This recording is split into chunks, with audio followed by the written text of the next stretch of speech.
అభివృద్ధి చెందుతున్న దేశాల్లో సుస్థిర ప్రభుత్వాలను కూల్చడమే లక్ష్యంగా పెట్టుకున్న యుఎస్ఏఐడి డీప్ స్టేట్ కుట్రలు ప్రపంచవ్యాప్తంగా ప్రకంపనలు సృష్టిస్తున్నాయి.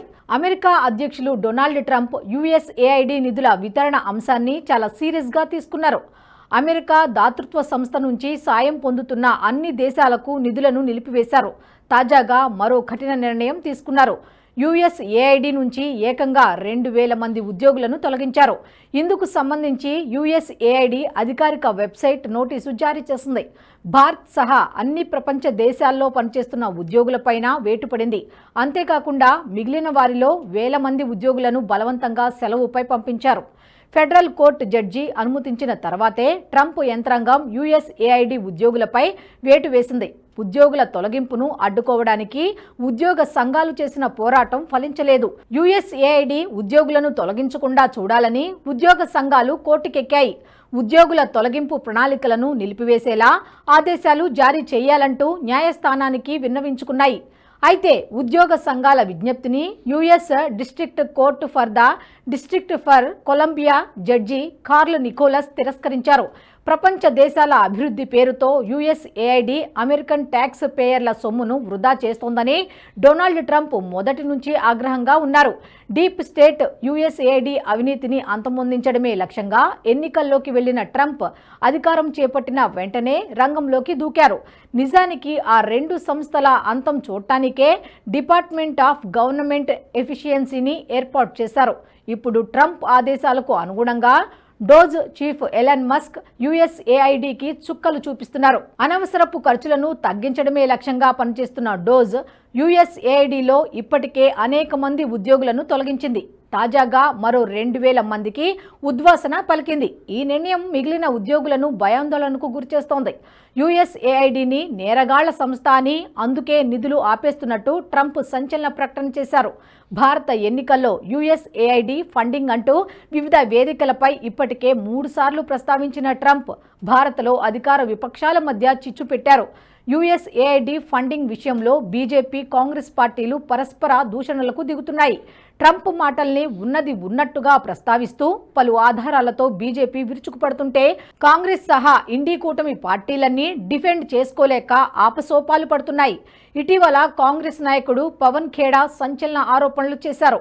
గతంలో కాంగ్రెస్ ప్రభుత్వాలను కూల్చేందుకు ఆర్ఎస్ఎస్తో అమెరికా నిఘా సంస్థ సిఐఏతో కలిసి పనిచేసిందంటూ పవన్ ఖేడా చేసిన ఆరోపణలు తీవ్ర దుమారం రేపుతున్నాయి. నెహ్రూ నుంచి మొదలుపెట్టి కాంగ్రెస్ ప్రభుత్వాలను అస్థిరపరిచేందుకు దశాబ్దాల నుంచి ఆర్ఎస్ఎస్ అమెరికా నిధులు స్వీకరిస్తున్నట్లు ఆ పార్టీ ఆరోపించింది. ఒక ఆంగ్ల పత్రికలో వచ్చిన కథనాన్ని ప్రస్తావిస్తూ ఈ ఆరోపణలు చేశారు పవన్ ఖేడా. అయితే ఈ ఆరోపణలను బీజేపీ గట్టిగా తిప్పికొట్టింది. దీంతో దేశంలో కొత్త చర్చ మొదలైంది. అసలు పవన్ ఖేడా వ్యాఖ్యల్లో నిజమెంత? నిజంగానే సిఐఏకు ఆర్ఎస్ఎస్కు సంబంధం ఉందా? చూద్దాం. ట్రంప్ చేసిన $21 మిలియన్ మన దేశంలో ఓటర్ టర్నౌట్ కోసం రాలేదని, ఆ నిధులు బంగ్లాదేశ్కు వెళ్లాయని ఓ ఆంగ్ల పత్రికను ఊటంకిస్తూ మోదీ ప్రభుత్వంపై ఆరోపణలు గుప్పించారు పవన్ ఖేడా.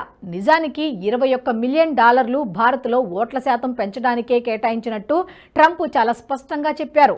అయితే ఈ విపత్తు నుంచి గట్టెక్కడానికి అభూత కల్పనలను ప్రస్తావించిన ఆ ఆంగ్ల పత్రికను రుజువుగా తీసుకొని ఆరోపణలు గుప్పించారు పవన్ ఖేడా.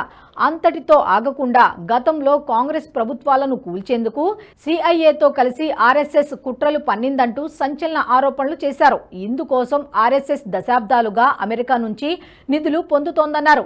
ఇది తన వాదన మాత్రమే కాదని సాక్షాత్తు ఓ సిఐఏ ఏజెంట్ కూడా ఇదే విషయాన్ని చెప్పారని అన్నారు. సిఐఏ నుంచి బయటికి వచ్చిన తర్వాత ఆయన ఓ పుస్తకం రాశారని, ఆర్ఎస్ఎస్ ఏ విధంగా కీలుబొమ్మలా మారిందో అందులో ప్రస్తావించారని తెలిపారు. అప్పట్లో ఆర్ఎస్ఎస్ ప్రముఖగా ఉన్న గోల్వాల్కర్ గోహత్య వ్యతిరేక ర్యాలీల కోసం అమెరికా నుంచి పెద్ద ఎత్తున నిధులు తీసుకున్నారని ఆరోపించారు. నిజానికి నెహ్రూ ప్రభుత్వాన్ని దించడం కోసమే నాడు కాంగ్రెస్ అధ్యక్షుడిగా ఉన్న కామ్రాజ్ హత్యకు ఆర్ఎస్ఎస్ కుట్ర చేసిందని ఆరోపించారు పవన్ ఖేడా. పవన్ ఖేడా ఆరోపణలను బీజేపీ తిప్పికొట్టింది. ఫ్యాక్ట్ చెక్కర్లుగా చెప్పుకునే వారికి గాంధీ కుటుంబంతో సంబంధాలు ఉన్నాయంటూ ప్రత్యారోపణలను చేశారు బీజేపీ అధికార ప్రతినిధి గౌరవ్ భాటియా. కేవలం రాహుల్ గాంధీ చెప్పే అసత్యాలను సత్యాలుగా చిత్రీకరించి ముందుకు తీసుకువెళ్లటమే వారి నియమించుకున్న ఫ్యాక్ట్ చెక్కర్ల పని అంటూ దుయ్యబట్టారు. నిజానికి ఆ ఫ్యాక్ట్ చెక్కర్లకు కూడా యుఎస్ఏఐడి నుంచి నిధులు అందుతున్నాయని ఆరోపించారు. అందుకే పొద్దస్తమానం 21 మిలియన్ డాలర్లతో సంబంధం లేదని చెప్పేందుకు కాంగ్రెస్ పార్టీ నాయకులు చెమటోడ్చుతున్నారని మండిపడ్డారు. ఇది ఆందోళన కలిగించే విషయమన్నారు. దేశ సమగ్రత, సార్వభౌమాధికారం కాపాడతానని ప్రమాణం చేసిన ప్రతిపక్ష నేత రాహుల్ గాంధీ అందుకు భిన్నంగా వ్యవహరిస్తున్నారని అన్నారు. దేశ వ్యతిరేక కార్యకలాపాలకు పాల్పడుతున్నారని, భారతదేశ ఎన్నికల ప్రక్రియలో విదేశీ శక్తుల జోక్యాన్ని ప్రోత్సహిస్తున్నారని ఆగ్రహం వ్యక్తం చేశారు. కాంగ్రెస్ ఆరోపణలను బీజేపీ తిప్పికొట్టినప్పటికీ ఆర్ఎస్ఎస్ పై పవన్ ఖేడా చేసిన ఆరోపణలు మాత్రం పలు అనుమానాలకు తావిస్తున్నాయి. యుఎస్ఏఐడి ఆరోపణల నుంచి దృష్టి మళ్లించేందుకే కాంగ్రెస్ పార్టీ ఆర్ఎస్ఎస్ ను టార్గెట్ చేసిందనే అనుమానాలు కూడా వ్యక్తమవుతున్నాయి. ఈ నేపథ్యంలో కాంగ్రెస్ ఆరోపణల్లో నిజమేంతో తెలుసుకునే ప్రయత్నం చేద్దాం. అమెరికా నిఘా సంస్థ సిఐఏకు, ఆర్ఎస్ఎస్కు ముడిపెడుతూ ధీరేంద్ర ఝా రాసిన Golwalkar the myth behind the man behind the mission పుస్తకాన్ని ప్రస్తావించారు పవన్ ఖేడా. 1966లో గోవధ నిషేధ ఉద్యమానికి, కాంగ్రెస్ అధ్యక్షులు కామరాజ్పై జరిగిన హత్యా ప్రయత్నానికి తొలి ప్రధాని నెహ్రూ సహచరుడు కృష్ణమీనన్ను ఓటమికి కూడా ఆర్ఎస్ఎస్ కారణమని సంచలన ఆరోపణలు చేశారు పవన్ ఖేడా. ఇందుకోసం ఆర్ఎస్ఎస్కు సిఐఏ నుంచి నిధులు అందాయని ఆరోపించారు. 1967లో అమెరికాకు చెందిన జాన్ స్మిత్ చేసిన కొన్ని ప్రకటనల్ని ఆధారంగా చేసుకుని పవన్ ఖేడా ఆర్ఎస్ఎస్ పై ఆరోపణలు గుప్పించినట్లు తెలుస్తోంది. ఆర్ఎస్ఎస్కు సిఐఏకు సంబంధాలు ఉన్నాయంటూ జాన్ స్మిత్ అప్పట్లో ఓ రష్యన్ పత్రికలో వ్యాసం రాశారు. తమకు బద్ధ శత్రువైన రష్యాకు చెందిన పత్రికలో ఓ అమెరికన్ వ్యాసం రాయడమే ఆశ్చర్యం కలిగిస్తే దాన్ని కమ్యూనిస్టు పార్టీలు ఆంగ్లంలోకి అనువదించి భారత్లో విశేష ప్రచారం కల్పించాయి. నిజానికి అప్పట్లో భారత సైన్యానికి భారతీయ జనసంఘ్, ఆర్ఎస్ఎస్కు స్వదేశంలో పెరుగుతున్న ఆదరణను ఓర్చుకోలేక సిపిఐ అబద్ధాలను ప్రచారం చేసిందనే ఆరోపణలు ఉన్నాయి. సిపిఐకి చెందిన ది న్యూ ఏజ్లో ప్రచురితమైన ఆ వ్యాసంపై 1969లో రిటైర్డ్ బ్రిగేడియర్ ఈటీ సేన్ పరువు నష్టం దావా వేశారు. తనను సిఐఏ ఏజెంట్గా పేర్కొంటూ అబద్ధాలు, కట్టుకథలు రాశారని ఆగ్రహం వ్యక్తం చేశారు. ఆ కథనం మొత్తం అబద్ధమేనని, అందులో ఒక్క అక్షరమైనా నిజం లేదంటూ మండిపడ్డారు. సేన్ పరువు నష్టం దావా విచారణ సందర్భంగా ది న్యూ ఏజ్ వార్తాపత్రిక పబ్లిషర్ డిపి సిన్హా తన తప్పు ఒప్పుకొని బ్రిగేడియర్ను క్షమాపణలు కోరాడు. అందులో చేసిన తీవ్రమైన ఆరోపణలను, జాన్ స్మిత్ రాతలను తాను ధృవీకరించడం లేదన్నారు. దానివల్ల బ్రిగేడియర్ ఈటీ సేన్కు జరిగిన హానికి క్షమాపణలు చెబుతున్నానని ప్రకటించారు. తాము ప్రచురించిన వ్యాసం విషయంలో చింతిస్తున్నట్లు తెలిపిన సిన్హా అలాంటి వ్యాసాలు ఇకపై ముద్రించబోమని తెలిపారు. తమ తప్పును మన్నించాలంటూ ఈటీ సేన్ అభ్యర్థిస్తూ డిపి సిన్హా న్యాయస్థానంలో తన తప్పు ఒప్పుకొని క్షమాపణలు చెప్పారు.